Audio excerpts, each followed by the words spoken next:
Let's do the news, and we start with news from the war front. New video dropping. Unmute the browser audio here. The United Arab Emirates Ministry of Defense sharing footage showing Emirati Air Force AH-64 Apache attack helicopters taking down several Iranian one-way attack drones over the Persian Gulf using M230 chain guns. That's the gun that's right there in the front. I think the standard armament with an Apache helicopter, you've got the chain gun in the front, and then you've got Hellfire missiles on the wings of the helicopter, or on the arms. I don't know if they call them wings or arms. Forgive my ignorance, chat. And then I think they also have the smaller Hydra missiles as part of their standard kit.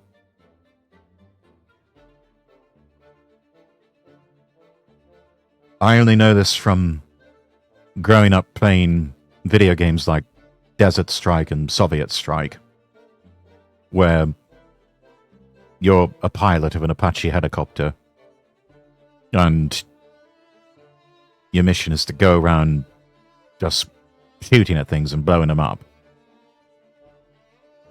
But yeah, pretty cool footage here. Little unmanned aerial drones the Iranians are using. Each one of them getting picked off rather easily, just by using the chain guns. No need for overkill.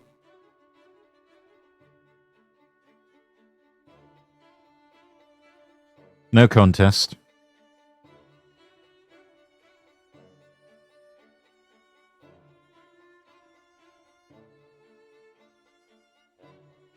I mentioned earlier, last week, how there was an issue with the Strait of Hormuz being closed.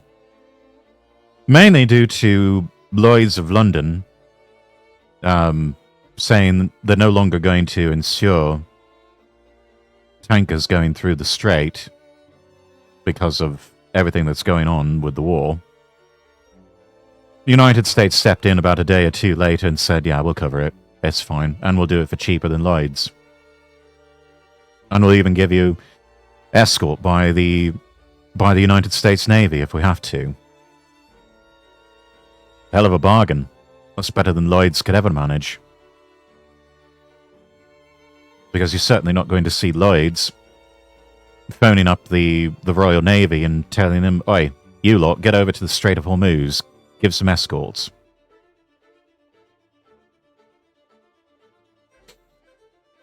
So this just in from Eric Doherty.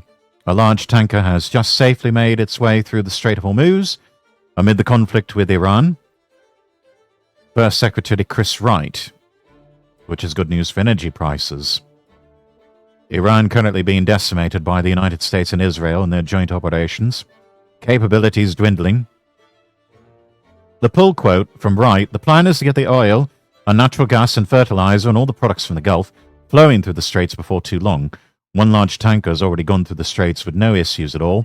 We're massively attriting their ability to strike with missiles and drones. That rate of attrition would increase in the coming days. Let's watch this. Yeah, the plan is to get oil and natural gas and fertilizer and all the products from the Gulf flowing through the straits before too long. And I may break a little news here, but one large tanker has already gone through the straits with no issues at all. So as the general just described, we're massively attriting their ability to strike with missiles and drones, and that rate of attrition will increase in the coming days. So we'll be cautious, we'll be careful, but energy will flow soon. It's one of the reasons the president had to move on this war. Iran has just terrorized America, the neighborhood, and energy markets for 47 years. Yeah, the plan is to get oil. All right, that's excellent. That's very good news. Hormuz shouldn't be a big issue. We have Venezuela. Yes, we do. We do. And that's having a knock-on effect with Cuba. We'll get to that in just a moment. The Apache has wings on its sides. The weapon mounts are called the pylons. Ah, thank you for that, Phalanx. You can tell I've never served a day in my life. I only play video games.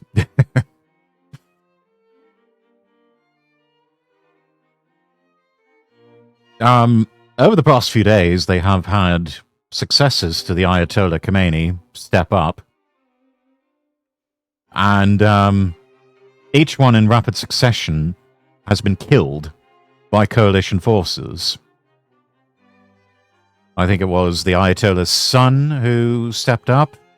He was killed. Someone came after him. He was also killed. And earlier, a few days ago, they made an announcement of, well, we've chosen a new successor for the Ayatollah, but we're not going to say who it is. Kind of makes you feel that they're scared. They're scared on this one. Had to look it up. Well, this from ABC News. Iran's next supreme leader won't last long without my approval, says the president. As the Iranians get closer to naming the next supreme leader, President Donald Trump said on Sunday, the new leader is not going to last long if the Iranians don't get his approval first. He told ABC News he's going to have to get approval from us. If he doesn't get approval from us, he's not going to last very long. We want to make sure we don't have to go back every 10 years when you don't have a president like me that's not going to do it. You don't want people to have to go back in 5 years, have to do the same thing again, or worse, let them have a nuclear weapon. When asked if he'd be willing to prove someone with ties to the old regime, Trump replied, I would. In order to choose a good leader, I would. Yeah, I would. There are numerous people that could qualify. And that particular statement could sound quite maddening to some people. You have to keep in mind, with this president, everything, and I mean absolutely everything, is negotiable. Everything. And when he speaks, it's not necessarily in definitive terms. He is speaking in terms of negotiation.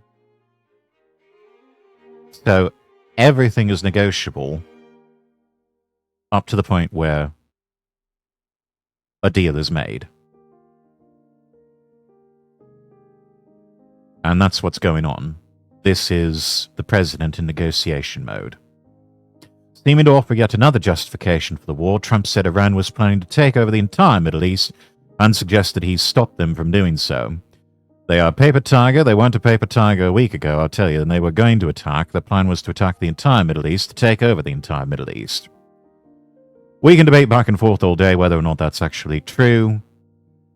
I think it's safe to say the world is a better place without the Iranian regime in power.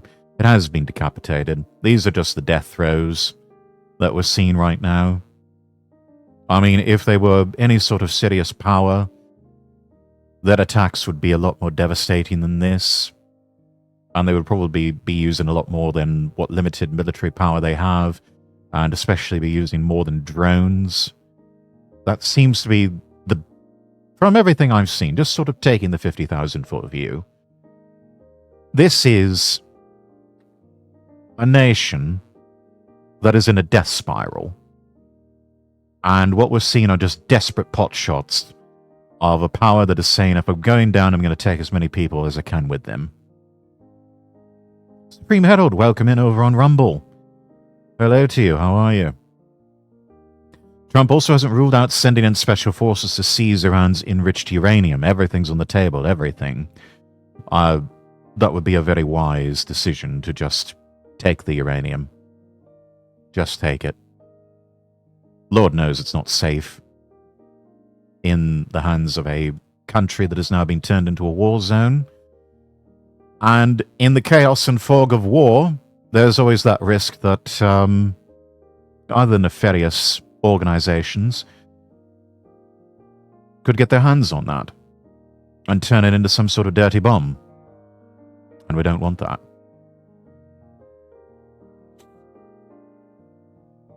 A senior administration official told reporters last week Iran has enriched enough uranium to get weapons-grade material. Jess, welcome in. Good to see you. How are you doing? Senior administration official told reporters last week Iran has enriched enough uranium to get weapons-grade material in 10 days or less. Much of that uranium is believed to be held at sites bombed during Operation Midnight Hammer in Natanz, Isfahan, and Fordow. The official said, quote, in theory, if we had physical control of that territory, if we had physical control of the places where it's located, we could send our people in and dilute it on premise. Over the weekend, Trump met with families of 6 U.S. fallen soldiers. ABC News asking if witnessing the dignified transfers gave him any pause. He said, no, not at all. Parents would be upset if I did that. Parents said to me, every one of them, please, sir, win this for my boy. And in one case, a young woman, as you know, please, win this for my child. He added it was a beautiful event. A beautiful, beautiful event. Where I met the parents. They were devastated but proud. Trump said he could not predict how long the war would last when pressed on a timeline. You never want to give a timeline with this sort of thing, because the enemy will pull a head fake and they will just lie low until you leave, and then they'll pop up again and start causing trouble.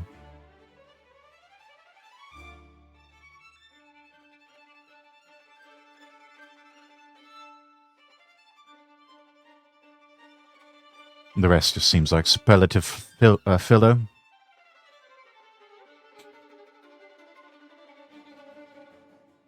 The waste product from uranium enrichment is arguably more useful for dirty bomb making, as it isn't as wasteful as useful material, usually stored on a site more easily accessible than a nuclear warfare site or a reactor, but it's buried somewhere at a dump site. Seems like the sort of thing that could be easily turned into muck, or material unaccounted for. Let's see from Jason Cohen here. Pull quote from John Kennedy. Looks like he was speaking with Fox News Sunday. We're going to turn parts of Iran, those who are enemies, into fish food and then get out. Let's play the tape. What's our plan? I'll tell you what our plan is. We all heard it in the classified briefing. Our plan is to destroy the Iranian Navy, destroy the Iranian Air Force, destroy their facilities through which they're making missiles and drones, destroy the infrastructure for the Revolutionary Guard and other parts of their military. We're going to turn parts of Iran, those who are enemies, into fish food and then get out. I do not believe the president will send in troops. In fact, if he sends in troops, the thud you hear... He hasn't ruled it out, though. As I said before, chat, everything is negotiable. Okay, how are you? Doing all right, Jess. It's good to see you, as always.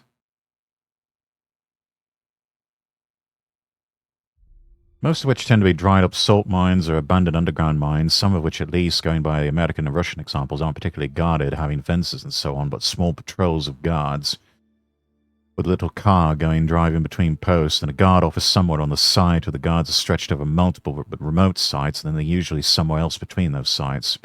Yeah, so fairly minimum security. Quite easy for nefarious types to get their hands on that sort of material, unfortunately.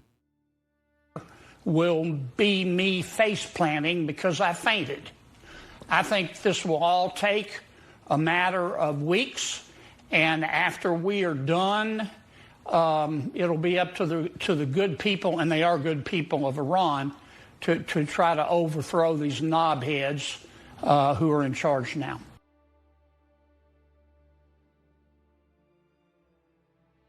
The onus is ultimately going to be on the Iranian people. The question is, are they going to rise up? Most of those places are not hard to sneak into for urban explorers. Doesn't take more than a good pair of bolt cutters to get into the mines, yeah. Obviously, for legal reasons, we don't advocate anybody doing that. That is a form of criminal trespassing, and if you are caught, you will be arrested and prosecuted, and you may face fines and jail time. So don't do that sort of thing, obviously. Really isn't desirable, even if they have proof the tunnel against radiation. It's usually done by dumping a ton of lead and other metals on top of them, burying the material, then putting concrete or dirt in front of that. Problem isn't getting there, it's getting stuff out. Yeah. Trying to get that stuff out without injuring yourself, that's quite the task in and of itself. And doing so in a stealthy manner, not getting caught, because if you are, you've probably got mere seconds or minutes before whoever's patrolling on site make you put it back. Yes, listen to Lord Rexwood, don't steal radioactive material from dump sites. Yes, please don't do that. That's very dangerous. Could be quite deadly to you. And also, it's a crime. Remember that.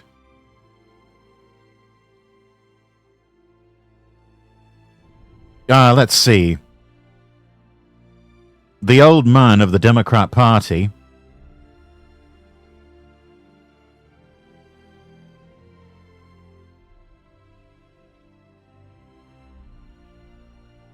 Going completely unhinged.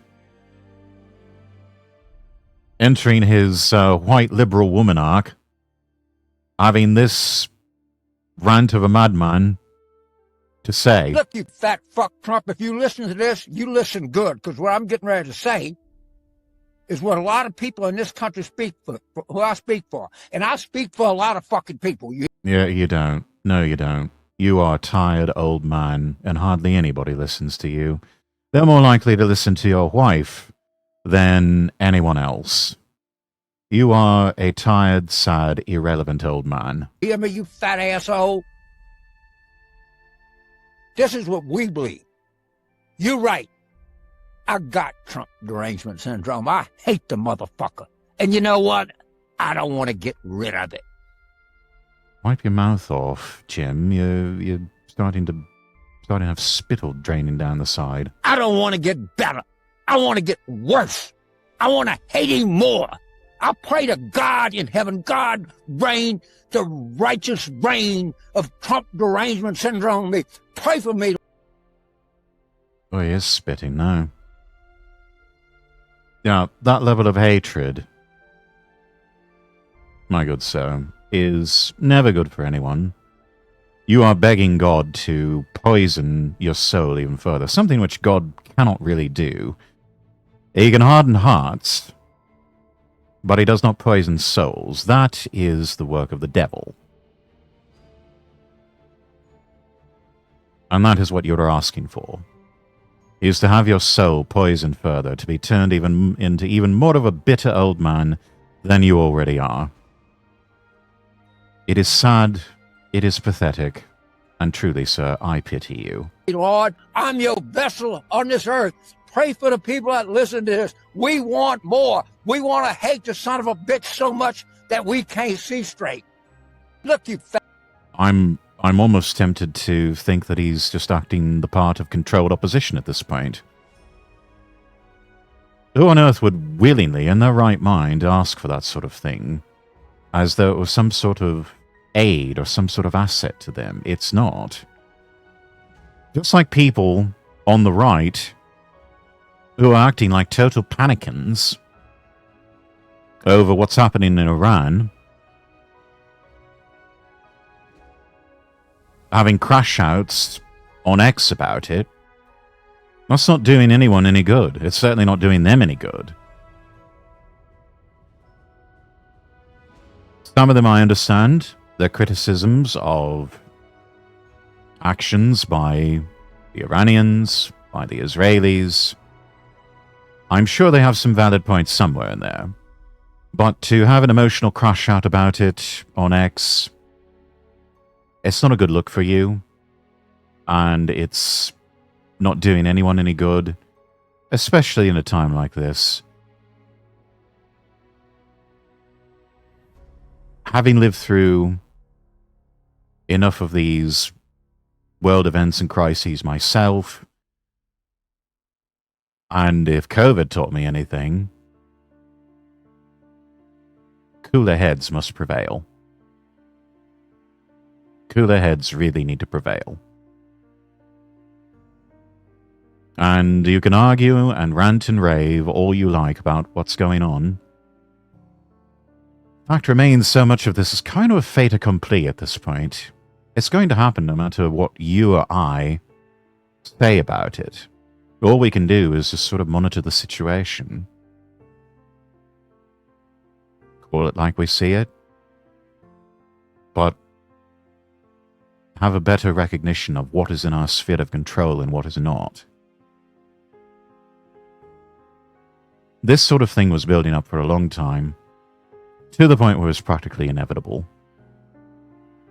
Eventually it was going to happen, and eventually it needs to happen, because the greater prize here is to encircle and ensnare the Chinese, and finally bring that whole regime to its knees.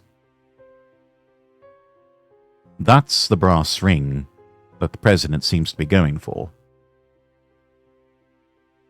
And we're seeing it is possible. It can be done. Other communist powers are starting to fall.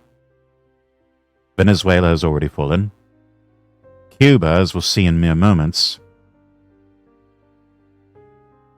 they've got protests breaking out because people can't get electricity into their homes and they can't put petrol in the cars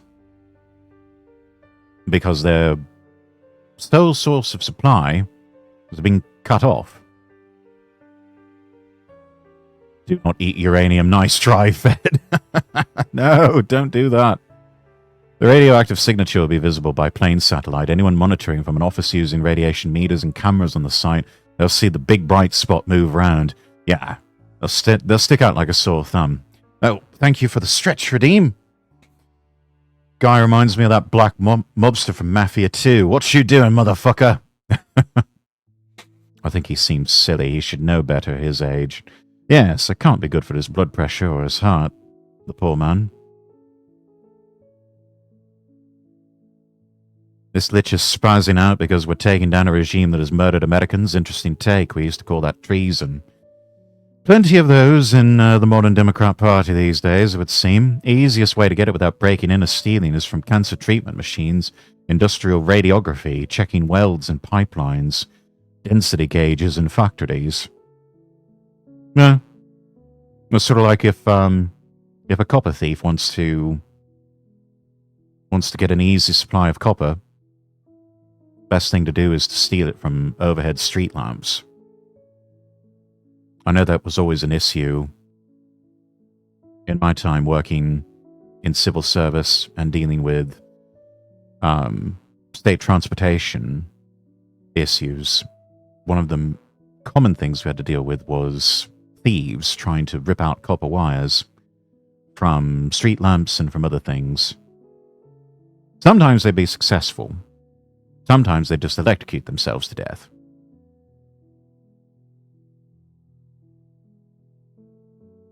Those can be bought legally, often online too, without need of licenses. As a private hobby buyer, you can straight up buy radioactive material for lab use or scientific hobbyism. Of course, the limit is quantity. Yeah, certain quantity. You need certain quantities, but buy too much of it, you will get the attention of the wrong people. So, top tip for you, chat. Don't do that sort of thing. Don't do that sort of thing. You will attract the wrong sort of attention from the authorities, and you are going to have a very bad time.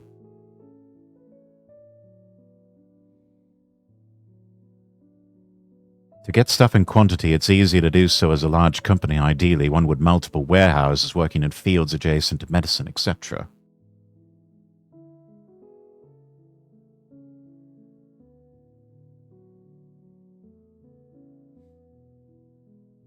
Iran International. Headline, Israeli military says it will pursue any successor to Khamenei. Israel's military warning it would pursue any successor to Iran's supreme leader Ali Khamenei, as well as anyone involved in appointing the next leader. Basically, anyone who becomes the next leader, they become the next target. In a statement, the Israeli military said Iran's ruling system was trying to rebuild itself and choose a new leader after Khamenei's killing, and said the assembly of experts was expected to convene soon. The military said Israel would continue to track every successor and every person who seeks to appoint a successor, and issued a direct warning to those planning to take part in the meeting. We warn all of those who intend to participate in the meeting to choose a successor. We will not hesitate to target you as well. The idea being to disincentivize this sort of thing and just don't choose a successor, because the minute you do, they become a target. Iran continuing to hit Gulf countries as Israeli strikes intensify. Tehran saying they have appointed a new leader. Gulf states reporting more damage to infrastructure over the weekend as Iran continues to attack regional allies in retaliation for ongoing strikes by US and Israeli forces. Meanwhile, Iranian media said a new leader has been appointed, replacing Supreme Leader Ali Khamenei. The United Arab Emirates said it was dealing with incoming missile and drone threats from Iran. It said its defenses were intercepting ballistic missiles, while fighter jets were tackling drones and loitering munitions. Saturday evening alarms rang out across Dubai and Abu Dhabi, warning residents to immediately seek a safe place due to missile threats, and CNBC's team confirmed hearing a loud explosion. A high-rise building in Dubai's Marina area, 23 Marina, was hit by falling debris. According to Dubai's media office, no one was injured, but authorities confirmed debris from an aerial interception fell onto a vehicle in the Al Barsha area, resulting in the death of a Pakistani driver. Passengers waiting for flights at Dubai International Airport were ushered into train tunnels. Iran said it struck an airbase in the UAE. Bahrain said Sunday a drone attack struck a water desalination plant. In a statement to CNBC, Bahrain's Electricity and Water Authority said the Iranian attack on a water desalination facility has had no impact on water supplies or water network capacity. So, flailing about, hitting as many random targets nearby as they can, but ultimately, the Iranians' actions, they're not really amounting to much, just from the sound of it. If they really were as devastating of a strike as I'm sure they wanted to be, believe me, we would be reading much more dramatic stories in the media about this. Because the media has never seen a story or a headline that they don't wish to sensationalize.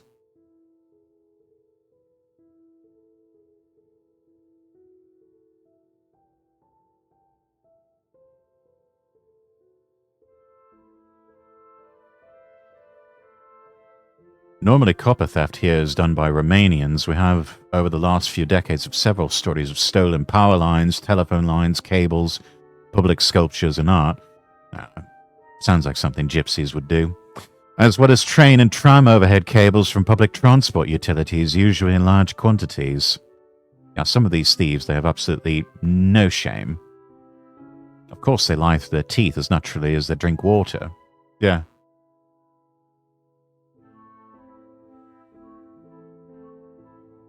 Relations between the land of my ancestors and the Americans continue to deteriorate. Headline from Iran International: Trump says US does not need Britain to win the war.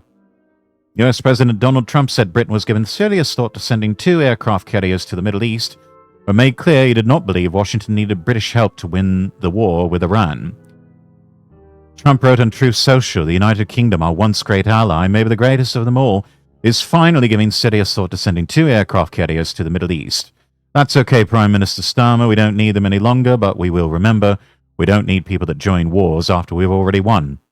Trump's remarks came after Britain's Defence Ministry said it was preparing the aircraft carrier, the HMS Prince of Wales, for possible deployment, though no final decision has been taken. The UK's Prime Minister, Keir Starmer, has defended his earlier refusal to allow US forces to use British bases for initial strikes on Iran, saying he wanted to ensure any action was legal and properly planned. Responding to Trump's comments, the Foreign Secretary, Yvette Cooper, told Sky News, quote, "The thing we've learned doing this job is that you have to focus on substance, not on social media posts. We're not going to do things in terms of rhetoric or hyperbole. We're going to do things on really practical, calm, steady decision-making, because I think that actually the British character more widely is to do things in a serious and steady way." Is it though, Yvette? Is it really? Is it really? I don't think so. I don't think so. There's actually a really good post somebody made. Let me go into my bookmarks here. I think I saved it somewhere.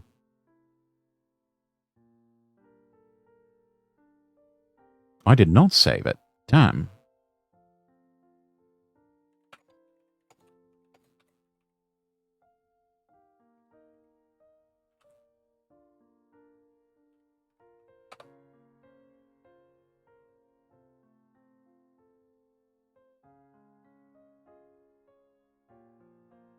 Here we go. Yeah, this is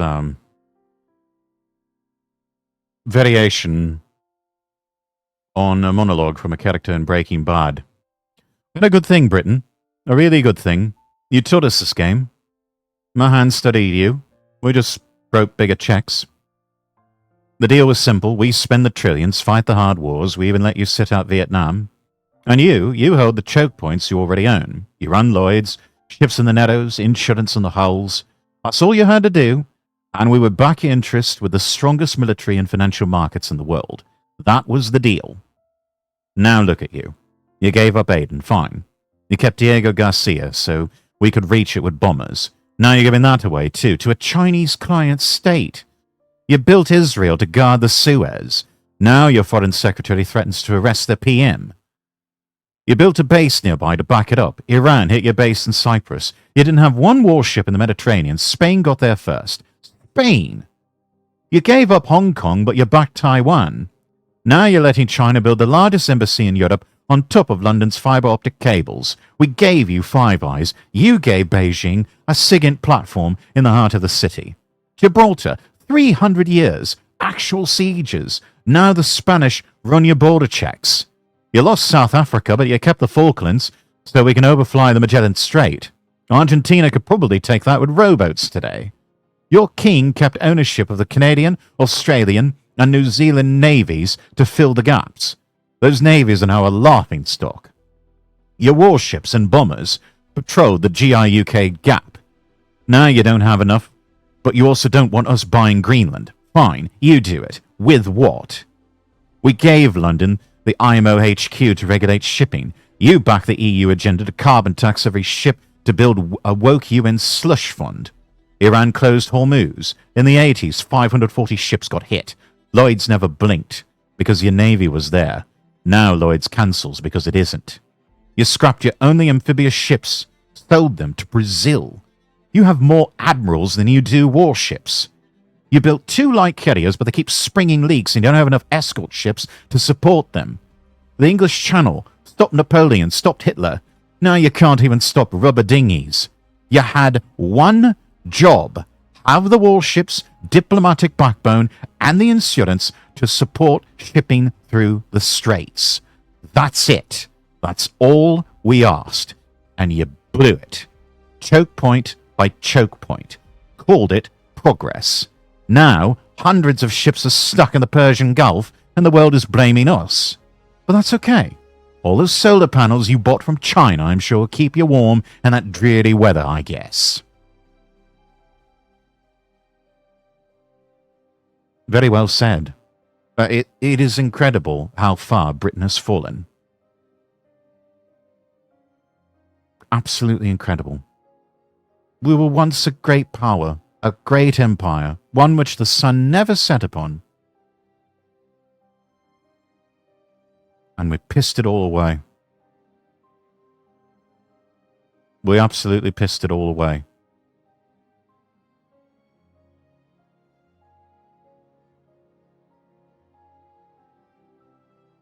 Unreal. Absolutely unreal.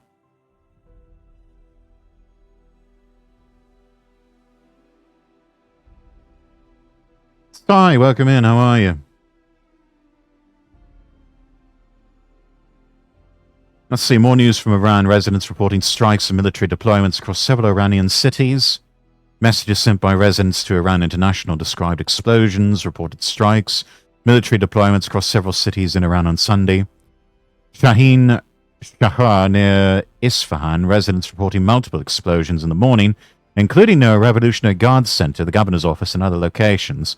Another message said a police station at the Attar Madaris intersection and a guards base were targeted around 9:15 in the morning. Residents also reported attacks on security and military facilities in other parts of Isfahan province. Messages described strikes on a police command building near city centre in Isfahan and on a police command office in Tawhid Street.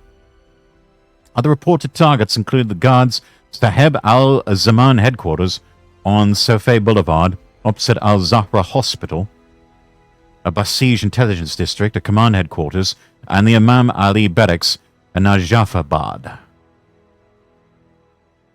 Nearby Faladishah, I'm probably butchering that pronunciation, but who cares?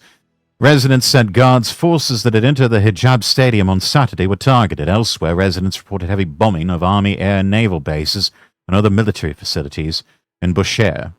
In Qom, one message said the Safaye area was struck around at 8 a.m. So, bombs still dropping.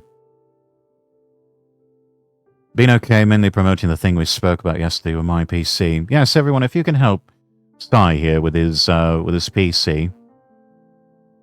Let's give you a quick shout out here.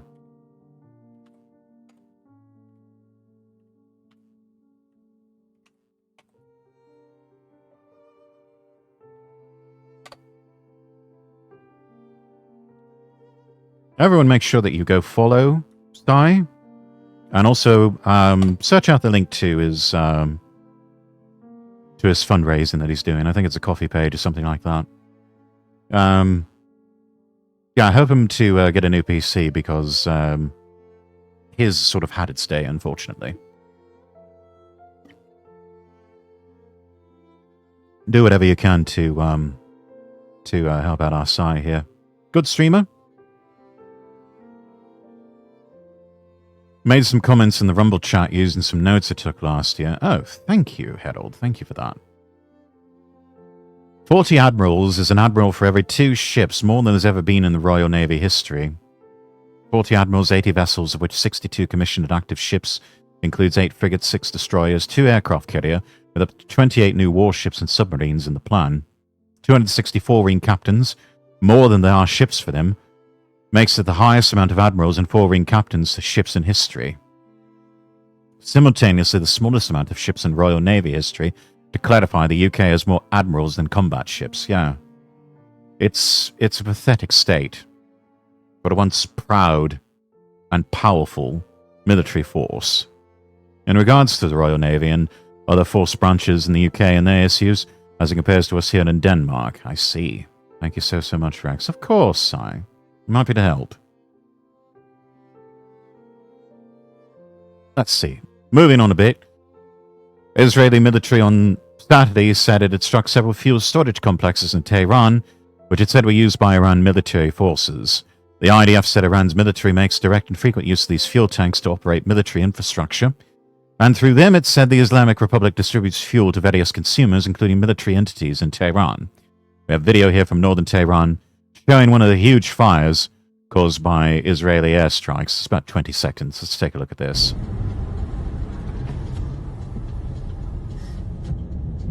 Jeez. What an apocalyptic sight. But that's what happens when large quantities of petrol just ignite.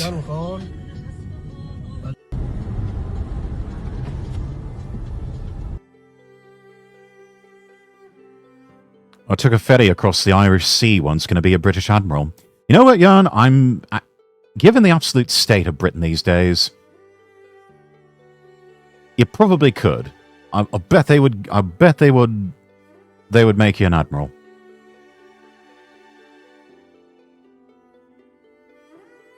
Because Lord knows they're not making their recruitment goals. None of the branches of the military are making their recruitment goals these days. Because nobody wants to fight.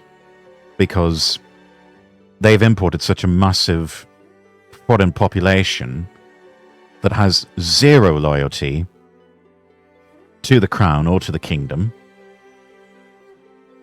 At this stage, they probably would give the Admiralty away to anyone with a pulse. This is all compared to more than 800 during the Royal Navy's peak decades ago. The UK fleet has hit its lowest point since the destroyer program began under Queen Victoria. That's so pathetic. We could make you anything you want, right? Before the Yemenis began to regularly strike Saudi oil fields, it was considered unimaginable for them to be burning out of control. Yeah. And that's what we're seeing right here. Burning out of control. It's quite a mess. It's going to take a long time to rebuild. But at the same time, the people are absolutely groaning under the despotic leadership of the Ayatollah. So, they're ready for this sort of thing. Let's see. Yeah, we already read that Truth Social post. Ah, here we go. We mentioned Cuba. This from the Wall Street Journal. This was published a few days ago. DOJ official pushes for cases against Cuban leaders as Trump eyes regime change. A federal prosecutor in Florida is looking to build criminal cases against leaders of Cuba's government and Communist Party, according to people familiar with the matter, as President Trump has openly suggested the country would be his next target for regime change. The Trump administration used criminal charges as justification for the ousting of Venezuelan leader Nicolas Maduro. The Trump-appointed U.S. attorney in Miami has created a working group that includes officials from the Treasury Department, the FBI, and the Drug Enforcement Administration, or DEA, to gather evidence for such prosecutions. Prosecutors are looking for potential crimes related to drugs, immigration, and other violations. I'm sure if they can't find anything, they can put something there. It's easy enough. Cuba is not seen as a drug trafficking hub, for now. The involvement of Treasury officials suggests prosecutors could be pursuing charges for sanctions violations. Evan T. Barr, former prosecutor now with the law firm Reed Smith, said it could result in arrest warrants which can be executed by the same means as we saw in Venezuela. A spokesperson for the U.S. Attorney, Jason Redding Quinones, did not respond to a request for comment. A Justice Department spokesman said, federal prosecutors from across the country work every day to pursue justice, which includes efforts to combat transnational crime. The move comes at a crucial moment for U.S. relations with Cuba. The Trump administration has imposed a de facto oil blockade on the communist island by threatening to put tariffs on anyone shipping oil to Cuba. Administration officials have assessed that Cuba's economy is close to collapse, and the government has never been this fragile after losing a vital benefactor in Maduro. Trump is also increasingly emboldened after the January raid in Caracas to capture Maduro, who is now being held in a Brooklyn federal jail awaiting trial on drug trafficking charges. He has pleaded not guilty. Maduro's lawyer has asked the judge to toss out the indictment, and the case likely won't go to trial for months, if not years. On Friday, Trump told CNN Cuba is going to fall very soon. He indicated plans to send U.S. Secretary of State Marco Rubio there. We're really focused on this one right now. We've got plenty of time, but Cuba is ready after 50 years.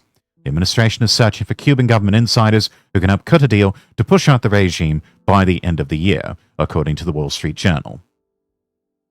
Republican Cuban-American legislators from Florida have called for the indictment of former Cuban President Raul Castro, 94 years old, for his alleged role in shooting down 2 civilian planes in 1996 from the Brothers to the Rescue organization. 3 U.S. citizens and a permanent U.S. resident were killed. Castro was Cuba's defense minister at the time.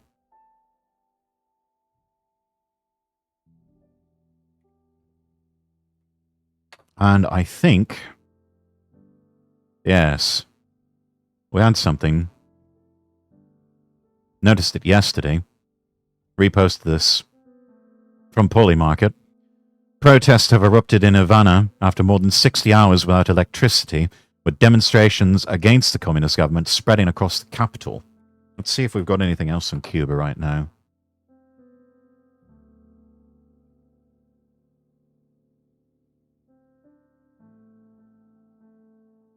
Rex, our favorite small head and big-bodied wimp, is getting sued, supposedly.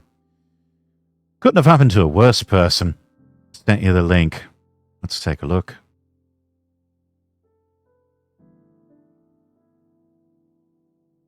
Oh, here we go.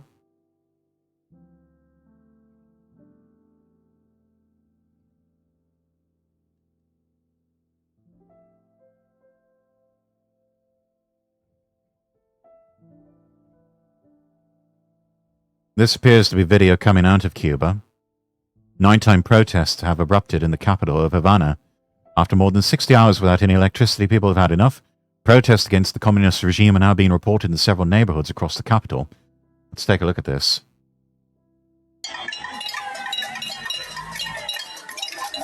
Hard to make out much, but this is what a blackout looks like. And I mean a complete and total blackout. That is the life in a communist country.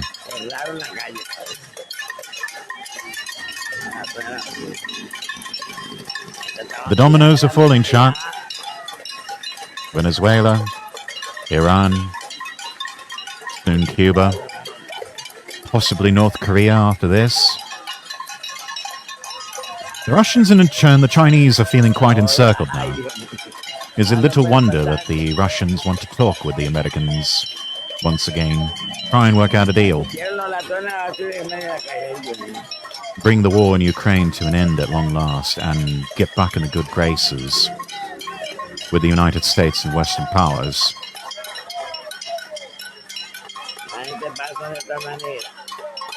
Whilst Y más son los mirones que lo que están en la vuelta. the rope is starting to... The noose is starting to tighten around the neck of China. Esta va a ser una manifestación pacífica. No idea what these people are saying. But if I had to guess, it was nothing very kind.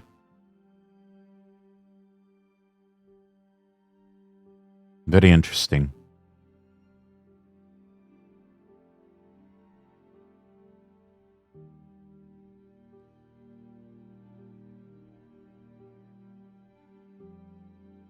Oh, yes, I'm using an ad blocker. Fuck you.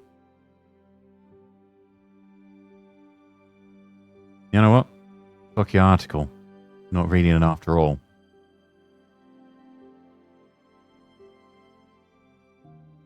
It looks like certain US missile defenses have been hit by Iran. I mean, nobody could realistically expect to go through this unscathed, not even the Americans. Iran targeting the radar systems that serve as the eyes of the air defenses in the Middle East, hitting several in recent days, degrading the ability of the US and its allies to track incoming missiles. Iranian strikes in retaliation for the US and Israeli bombing campaign have hit radar communications and air defense systems in Qatar, the UAE, Jordan, Bahrain, Kuwait, and Saudi Arabia, according to US officials. Strikes are often carried out by Iran's one-way attack drones, such as its Shaheds, which are at a fraction of the cost of the missiles that sophisticated US systems were designed to defend against. Iran has fired fewer missiles in recent days. They're probably running out.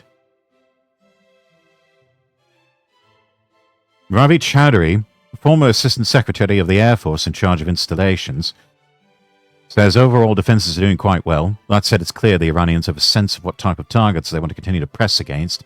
That includes command and control, and our ability to detect inbound missiles and drones. Spokesman for US CENTCOM said the military remained at full combat capability despite the hits. True, a lot of American SAM systems and other air defense system equipment and material was struck during the Gulf Wars and later by the Taliban and ISIS during the global war on terror. Yeah. I mean, it bound to happen. Nobody can expect to go through all of this unscathed. But everything appears to be holding. Let's see what else we've got. Get to that in just a moment.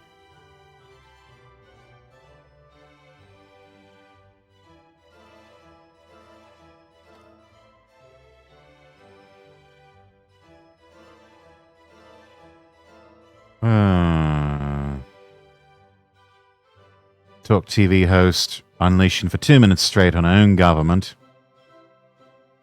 Elected as PM stat. No, we don't want that. We don't want that. We also don't really care what she has to say. She's controlled opposition.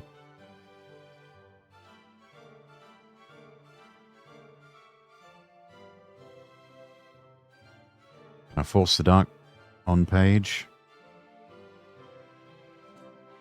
Guess not. Okay.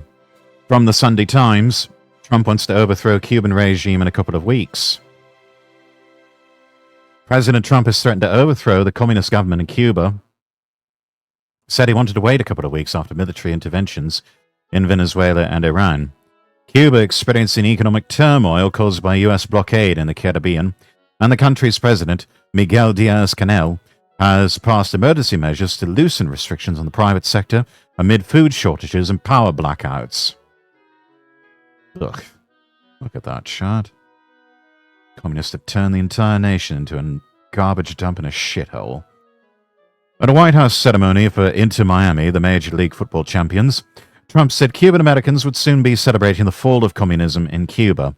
Flanked by Latin American players, including Lionel Messi and Luis Suarez, Trump promised Jorge Mas, the club's Cuban-American co-owner, he would soon be able to fly back into Havana.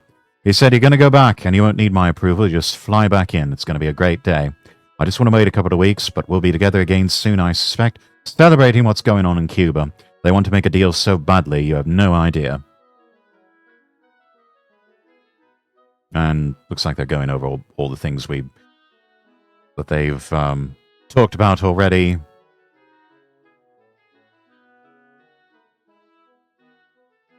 Trump's inner circle includes a number of Cuban Americans vehemently opposed to communism on the island, including Rubio and the Fangio brothers, Pepe and Alfonso, billionaire donors from Florida. On a visit to St. Kitts and Nevis last week, Rubio said Cuba needs to change. He said it doesn't have to change all at once. It doesn't have to change from one day to the next. Everyone's matured and realistic here. We're seeing that process play out, for example, in Venezuela.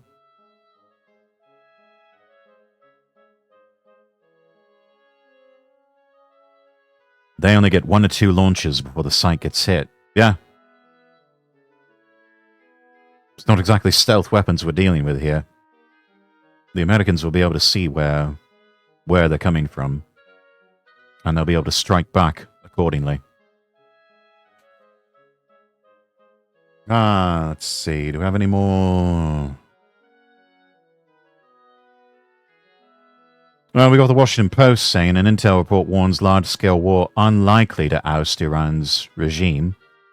Classified U.S. report doubts that Iran's opposition would take power following either a short or extended U.S. military campaign. The findings, confirmed to the Post by 3 people familiar with the report's contents, raised doubts about President Trump's declared plan to clean out Iran's leadership structure and install a ruler of his choosing. The report, completed about a week before the United States and Israel initiated the war on February 28th, outlined succession scenarios stemming from either a narrowly tailored campaign against Iran's leaders or a broader assault against its leadership and government institutions. In both cases, the intelligence concluded Iran's clerical and military establishment would respond to the killing of Supreme Leader Ayatollah Khamenei by following protocols designed to preserve continuity of power. Sounds like you're just going to have to break the protocols then. Typical of the Washington Post that they would publish something like this. They would never do this with the Democrat president.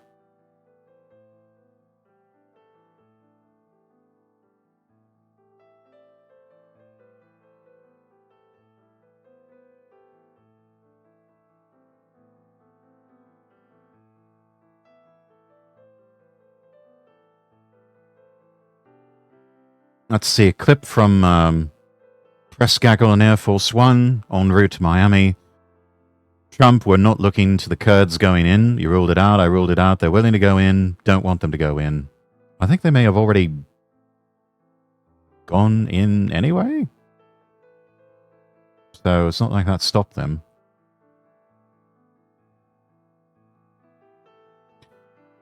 Wall Street Journal again, big winner from the Persian Gulf energy crisis, Russia.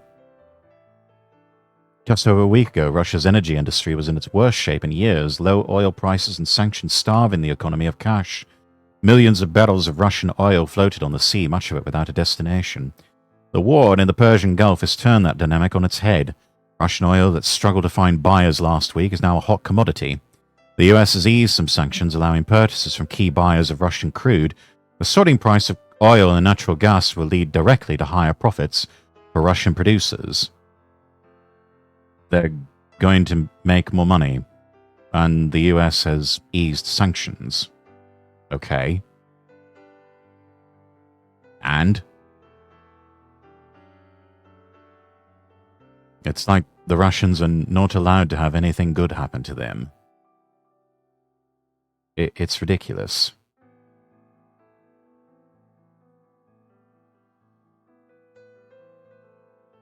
Let's see here. What else do we have? Oh, there was this whole thing in Atlanta. Southwest Airlines flight from Nashville to Fort Lauderdale diverted to Atlanta late Friday after a reported security threat. Police boarded the aircraft, removed one passenger without incident. Plane landed safely at Hartsfield-Jackson around 9:06 p.m. No injuries reported. FBI investigating. Why are all of these videos buffering? Everyone forced to keep their hands in the air.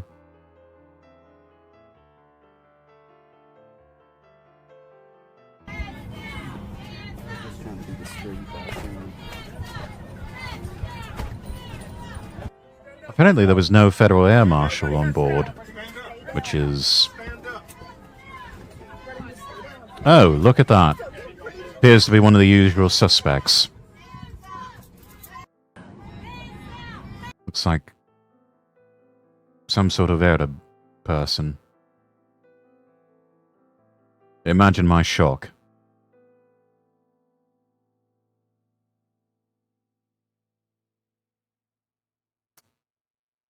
Interesting bit of history here. If we have some time, we'll get to that. Mainstream media in the West are lickspittles for the left, have been for decades. They didn't have a problem with Clinton bombing Serbia 30 years ago. Yeah, it's fine when they do it. It's fine when they do it. But when a Republican administration does it, all of a sudden it becomes a problem.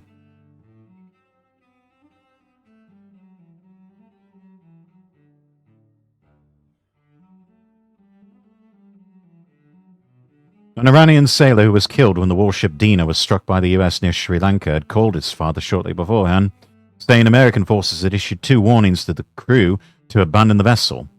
A source close to the family told Iran International. The Iranian Navy warship's commander refused to allow the crew to abandon Dina, despite the imminent threat. Source added, shouldn't have listened to the commander. Should have abandoned ship. This is what happens.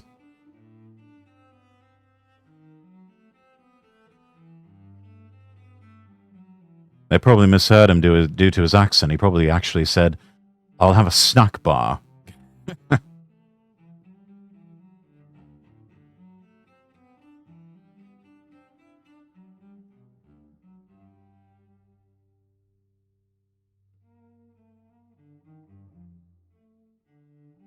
Iranian kamikaze drone boat makes the first successful strike of the war.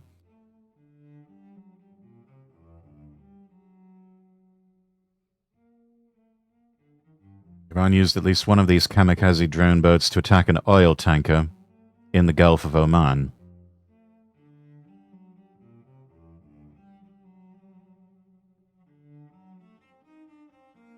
Let's see here.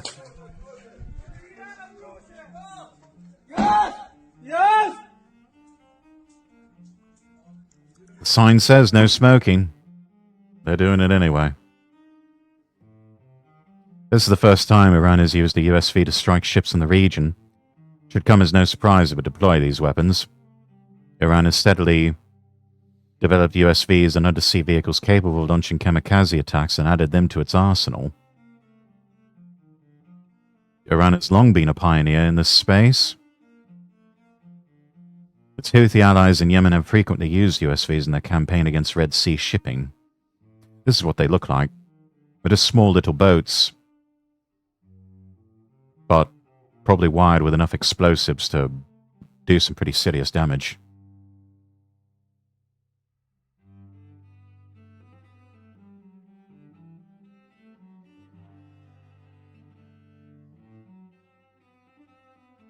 UAE president angrily labels Iran as enemy after continuous attacks. President Mohammed bin Zayed Al Nahyan of the UAE warned Iran that his country is not an easy victim, calling Tehran an enemy following multiple Iranian attacks on the UAE since the conflict began the previous week. MBZ said he wants to send a message to the UAE's enemies. Nikola Tesla played around with RC boats over 100 years ago. Yeah, the world's just sort of catching up there.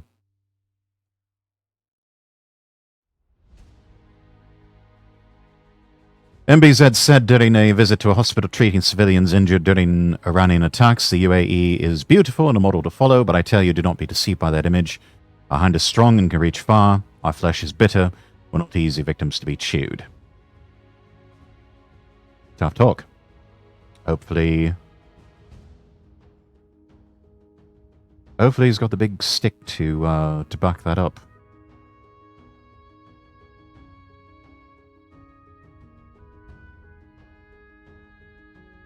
Let's see. Turkey expected to deploy 4 F-16 fighter jets to Cyprus on Sunday.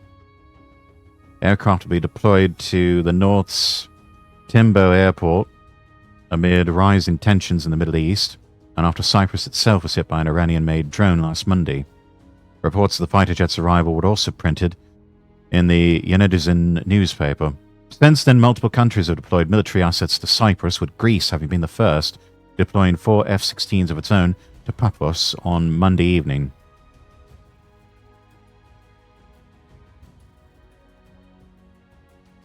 Everyone repositioning, chat. Everyone appears to be repositioning.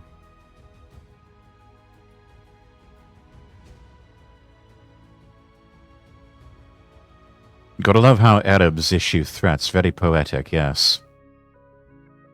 We sail for oil tankers by the Somali ear.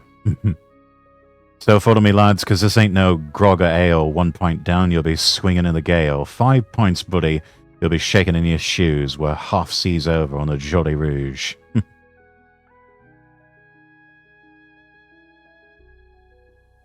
Let's see. Oh, footage of the drone attack hitting Dubai airport Saturday. He's coming to the airport again. Yeah. Oh, finally, somebody speaks English. Straight to the airport. There it goes. Yeah, straight to the aircraft. Straight. Okay, so it struck an aircraft. At least that's what these observers are telling us. Doesn't look like it hit a building, just an aircraft. On the tarmac. Did it hit the aircraft? No, it hit next to us here actually. Je pense, yeah. It's another drone. I don't know if you can see or not. Let's see, what else do we have?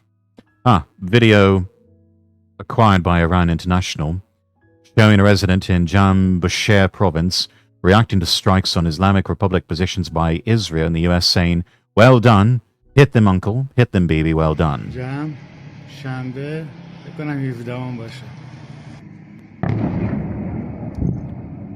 جان بزن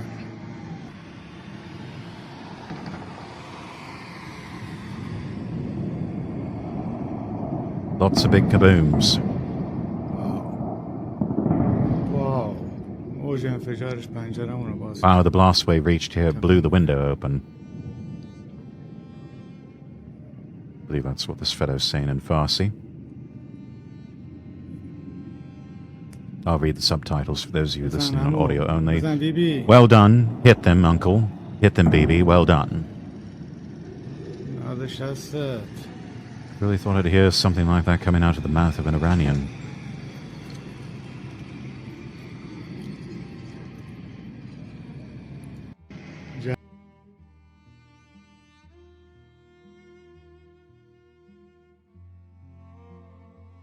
We've got further background. Got this tab open twice. More from the Wall Street Journal. Lindsey Graham's quest to sell Trump on striking Iran. Few others in the presidency argued for it attack as effectively as the South Carolina senator. Yeah, Lindsey Graham has been angling for attacking Iran for years, finally getting his way.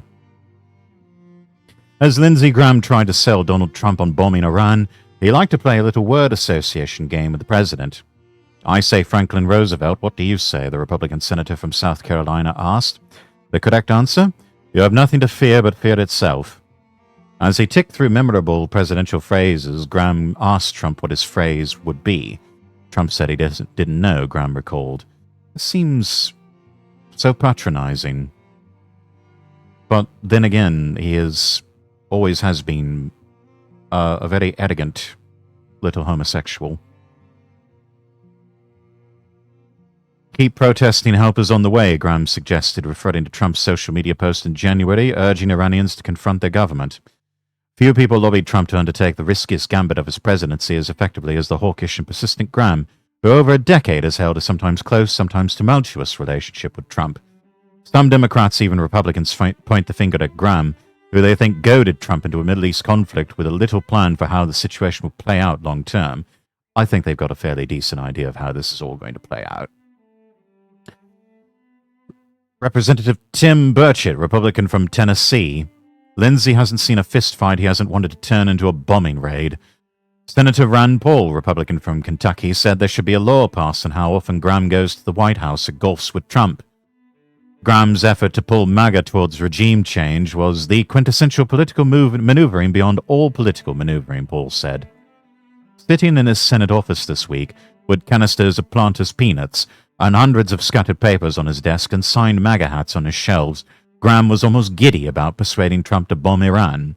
One of the newer hats reads, "Make Iran Great Again." "What are they going to do to me?" he said of critics who opposed his efforts. I mean, they may very well throw you out of office or gin up some sort of scandal that may force you out. They haven't done so yet. But there's still time. And then, of course, there's other means of removal, much more unpleasant that the military-industrial complex has, of getting rid of people they don't like. So, you'd best bite your tongue, sir, and keep your ego in check. The senator said he was already talking with Trump about further military interventions in Lebanon, potentially Cuba, which he said would happen soon. He wasn't particularly concerned about what was next in Iran, he said. The day after the attack began, Graham told NBC's Meet the Press, the goal of the Iran operation is to change the threat, not the regime, adding the US would not pick Iran's next leader. Graham said in a journal interview, "They say if you break it, you own it. I don't buy that. You break it when it's a threat." In the White House, some military advisors warned Trump against the conflict, a group that Graham referred to as the non-entanglement crowd. Graham said betting on Trump's second term was worth it for the president's military interventions alone. In the first term, Graham said Trump probably would not have bombed Iran. He didn't have as much confidence in the military and as much knowledge about how the world worked. Second-term Trump has different instincts than first-term Trump. Other Republican presidents would not have green-lighted the Iran operation either, he said, something he keeps reminding Trump of. Graham said that Trump, with U.S. forces having captured Venezuelan strongman Nicolas Maduro and now bombed Iran, is more inclined to undertake further interventions. That's something that people don't understand, how much more confident he is. To help make the case on Iran, Graham traveled several times to Israel in recent weeks, meeting with members of the country's intelligence agency. "They'll tell me things our own government won't tell me," he said. He spoke with Israeli Prime Minister Benjamin Netanyahu, coaching him on how to lobby the president for action. This doesn't sound entirely legal, what he's doing. In fact, this almost sounds seditious, possibly treasonous, what he's doing. Netanyahu showed the president intelligence that persuaded Trump to go ahead, Graham said. Graham also talked to the Saudi Crown Prince Mohammed bin Salman to make sure he was there. I went to MBS to say, "Okay, I think this is going down." Representatives from the embassies of Israel and Saudi Arabia did not provide comment. Of course not. White House Press Secretary Caroline Leavitt said Trump often hears from lawmakers and has a good and candid relationship with Graham. Graham has long wanted regime change in Iran, but has never had a president willing to go as far as Trump. In 2015, Trump famously read Graham's cell phone number on stage after Graham called him a jackass. Graham sharply criticized Trump over the riot by Trump's supporters on January 6, 2021 at the Capitol. Trump has remarked to aides about how much Graham gets booed at the president's rallies in South Carolina, and Graham has occasionally annoyed Trump with his persistence. Graham came back to Trump in part because he wanted to shape his foreign policy thinking against isolationist figures and MAGA. Going back to Trump before others did after January 6, he said, gave him more leverage in foreign policy. Mark Short, a longtime chief of staff to Mike Pence, said Lindsay has an interventionist mentality that is idealistic about America's role in the world. The president does not share that, but the president doesn't always share the view that America is going to stay out of all foreign engagements. On Iran, Graham likened Iran's leader to Adolf Hitler and told Trump that Iran was in a historically weak position. They talked about the regime's efforts to assassinate Trump in 2024. If you think Trump forgets stuff, you'd be mistaken. He reminded Trump about ripping up Obama's Iran nuclear deal. This was Trump's moment to make history, Graham argued to the president. Graham said he first brought up Iran to Trump during the presidential transition over a round of golf, telling him Iran would always be an impediment to normalizing relationships in the region.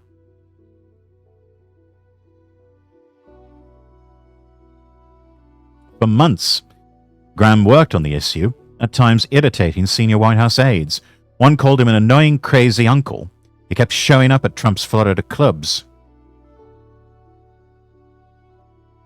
So he just kept at it.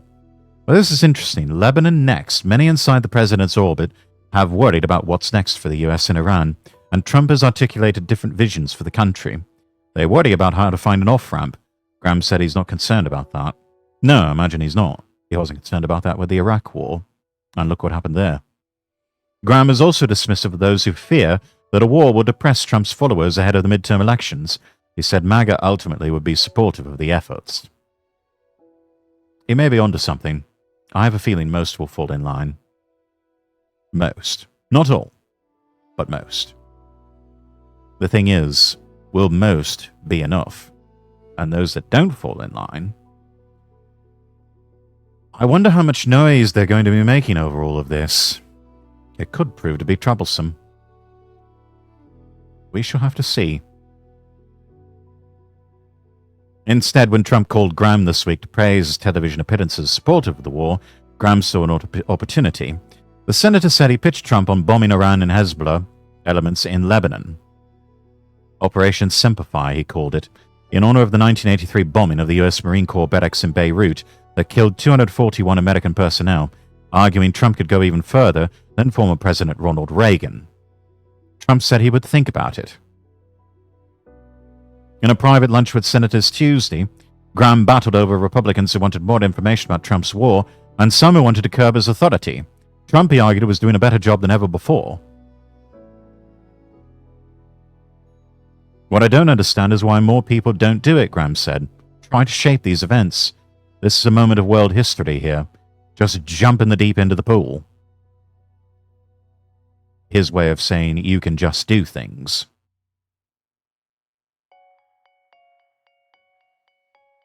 Israel struck 16 Quds Force aircraft at an airport in Tehran, according to the IDF. I mean, headline says it all with that one, doesn't it? Videos sent from Tehran's Mehrabad airport on Saturday show several Islamic Republic aircraft destroyed in airstrikes. خب این از هواپیمایی که توی اینجا زده شدن. Yeah, they broke your airplanes. خب این Meanwhile, Iranian Kurdish militia members are buying up 50 Toyota Land Cruisers, go away ads, in Erbil amid rising tensions. A car dealer in Erbil in northern Iraq reported an Iranian Kurdish group recently acquired a big number of automobiles, raising concerns about probable preparations for border activities between Iran and Iraq. According to Clarissa Ward, CNN journalist reporting from Erbil, the dealer said militiamen purchased around 50 Toyota Land Cruiser SUVs 2 days ago. The alleged purchase has sparked concern. Iranian Kurdish armed organizations are preparing for actions as the conflict between the US, Israel, and Iran escalates.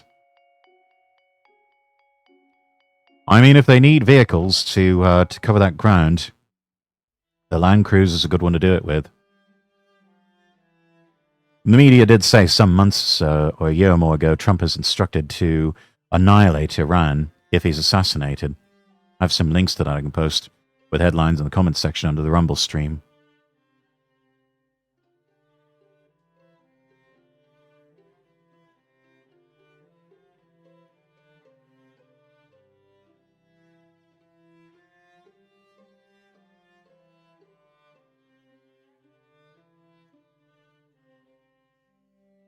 Oh.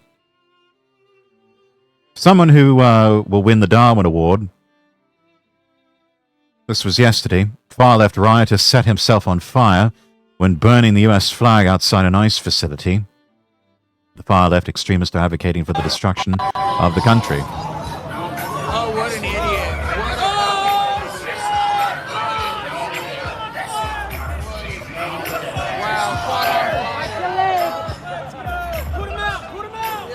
Yeah, what a blithering idiot. He's just trying to be cool and walk it off. There's no walking it off, mate. They're fucking stupid. Absolutely fucking stupid.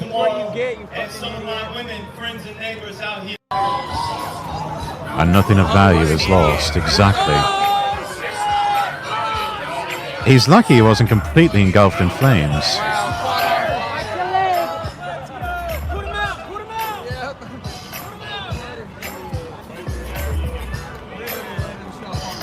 He's really lucky. Some might argue too lucky. Oh. Let's see. Oh yeah, we already saw this story. I don't think there's been any updates to this. She's still got a job. Let's see if we can do a quick news search. Google News here. 5 days ago.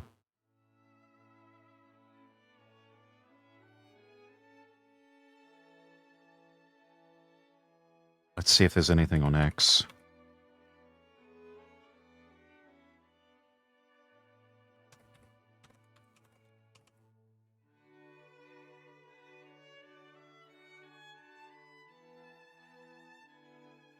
No, it looks like nothing.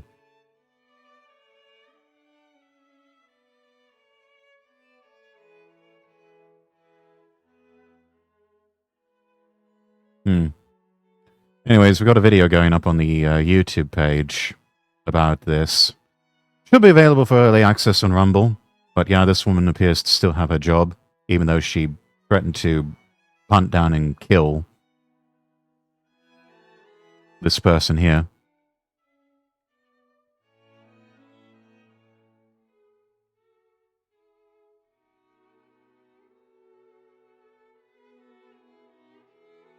Yeah, she threatened to hunt down and kill parental rights activist Beth Bourne at a Democrat convention in San Francisco. It's UCSF Administrative Director Madeline Mann. Let's still got the phone number up for the Employee Relations Department, 415-353-4012. 415-353-4012. Right Angle News Network saying give that employee relations number a call. Ask if this is acceptable. It's not. If that pulled up out...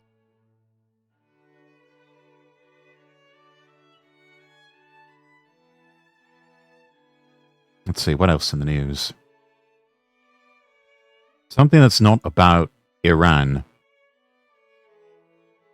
Google joining Microsoft, telling users Anthropic is still available outside defense projects. I think they recently got the boot from the Department of War. Google said it will continue offering Anthropic's artificial intelligence technology for clients, excluding for defense work, a day after Microsoft issued a similar statement to customers. The announcements from 2 of the 3 leading cloud infrastructure vendors follow the War Department's official designation of Anthropic as a supply chain risk. Amazon, the leader in public cloud, followed on Friday, saying it would continue offering Anthropic's AI technology to its cloud customers, excluding work involving the War Department. Anthropic's Claude models are available through Google Cloud via the Vertex AI platform. Search Giants also a significant financial backer of Anthropic. It uses Google Cloud's AI infrastructure to train its models, recently expanded partnership by gaining access to up to 1 million of Google's custom tensor processing units. But Anthropic refused to agree to the War Department's requested terms of use last week. So President Trump instructed federal agents to stop using the company's technology. And Defense Secretary Pete Hegseth said his work with Anthropic would wind down over 6 months. CNBC has confirmed Anthropic models were used by the US in its latest attack on Iran.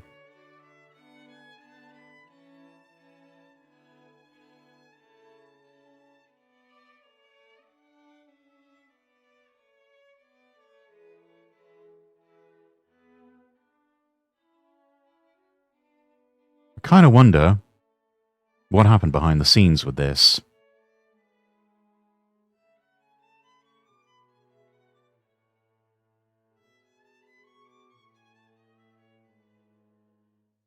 They must have identified some sort of risk.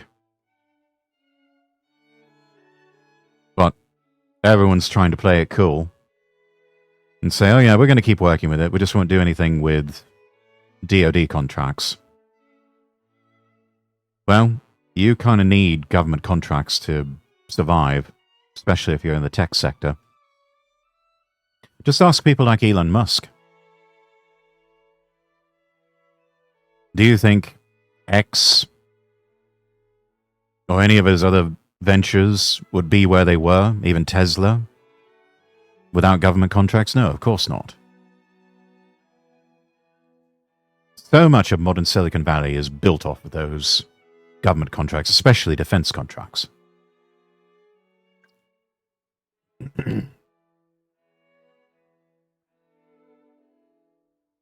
Oh, and speaking of AI,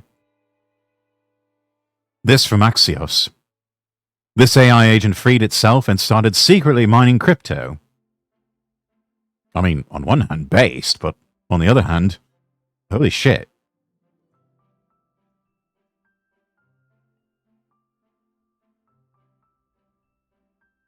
An AI agent went rogue and started a side hustle mining cryptocurrencies, according to a new research paper published by an Alibaba-affiliated team. AI agents don't always stick to their humans' instructions, and that can have real-world consequences. Cryptocurrency or digital money offers AI agents a pathway into the economy. They can set up their own businesses, draft contracts, exchange funds. A new research paper from an Alibaba-affiliated research team said it had discovered an AI agent attempting unauthorized cryptocurrency mining during training, a surprise behavior that triggered its internal security alarms. The researchers who were building a new AI agent called Rome said they found unanticipated, spontaneous behaviors emerging without any explicit instruction and, more troublingly, outside the bounds of the intended sandbox. The agent also made a reverse SSH tunnel, essentially opening a hidden backdoor from the inside of the system to an outside computer. Notably, these events were not triggered by prompts requesting tunneling or mining. In response, the researchers added tighter restrictions for the model and improved its training process to stop unsafe behavior from happening again. The research team in Alibaba did not immediately respond to requests for comment. No, I imagine not. We saw something similar with the Moltbook saga. Moltbook was a Reddit-style social network that showed AI agents chatting with each other about the work they did for humans. They talked about crypto, too. Fears about the impact of AI have moved markets and incited viral discourse about doomsday scenarios. I mean, I'm not seeing much of a doomsday scenario here. It just decided it wanted an extra bit of bob, and so it started mining crypto. So I guess the moral of the story here is even the AI yearns for the mines. Let's see. Oh, this was starting to make the rounds this past week in the Twitter sphere. From Dr. Robert Malone, declassified documents link U.S. bioweapons program to a Lyme disease outbreak. The military apparently released 282,800 radioactive ticks, suppressed co-infection research for 40 years.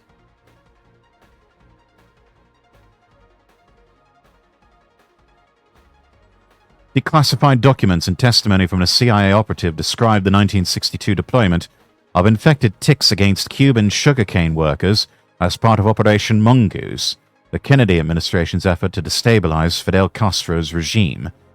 The operative, now in his 70s, told researchers the strangest thing he ever did was drop infected ticks on Cuban sugarcane workers using C-123 transport aircraft flying nighttime missions, almost skimming the surface of the Caribbean to avoid Cuban radar. After returning from Cuba, the operative's 4-month-old son developed life-threatening fever requiring emergency surgery. His CIA commander advised him to burn all the clothes he took to Cuba, burn everything, indicating contamination concerns. The deployment was cancelled when Cuba's shifting winds made accurate payload delivery difficult.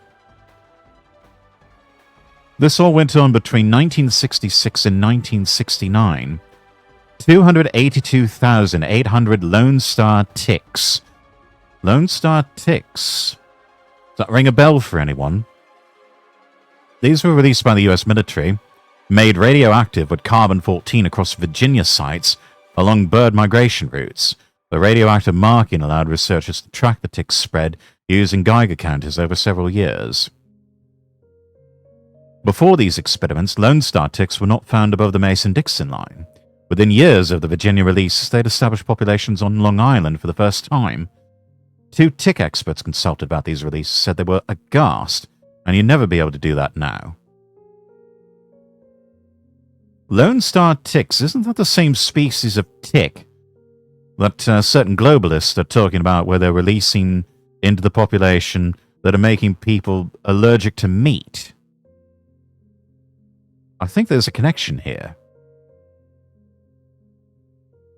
In 2014, researchers discovered extensive unpublished materials in the garage of a deceased scientist, Willy Bergdorfer, who identified the bacterium that causes Lyme disease. The materials revealed that Bergdorfer had found a second pathogen called Swiss agent in Lyme patient blood samples from Connecticut and Long Island in the late 1970s. Blood from Lyme patients showed very strong reactions to Swiss agent testing, but this finding was completely omitted from Bergdorfer's landmark 1982 study that identified the Lyme disease bacterium. The suppression of this research for over 40 years may have contributed to treatment failures in chronic Lyme patients. Co-authors of the 1982 study now acknowledge the Swiss agent research should be done because public health concerns wanted a closer look.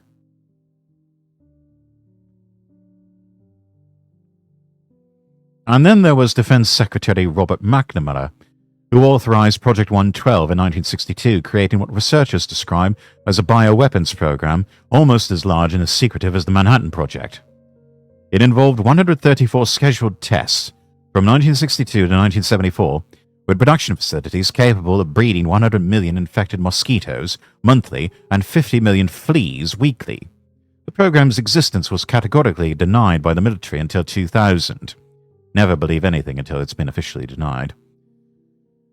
And then in 2000, a CBS News investigation forced acknowledgement. Documents showed the program involved every branch of the U.S. Armed Services and intelligence agencies, with testing sites spanning multiple countries. Operation Big Itch in 1954 successfully deployed 670,000 fleas from cluster bombs, proving arthropods could survive aerial deployment and soon attach themselves to host. The test validated bioweapons capable of covering a battalion-sized target area and disrupt operations for up to 1 day. Lyme disease first identified at the Plum Island Animal Disease Center, just 13 miles from Lyme, Connecticut. From 1952 to 1969, the facility was managed by the Army Chemical Corps for biological warfare research before transfer to the Department of Agriculture. The facility frequently conducted its experiments out of doors, with acknowledged containment failures where test animals mingled with wild deer, test birds with wild birds. Over 200,000 soft and hard ticks of varying species in tick nurseries on Plum Island, personally collected from locations as far away as Cameroon, Africa.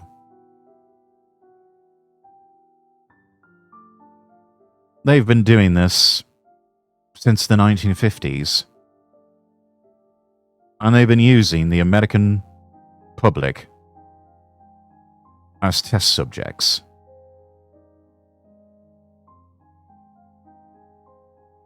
And people like Dr. Malone can tell the whole world about it. It's just going to be confirmation bias for people who have already lost complete trust in institutions. But unfortunately, I don't think anything's going to come of this. Because ultimately not enough people care about it, and not enough people are outraged.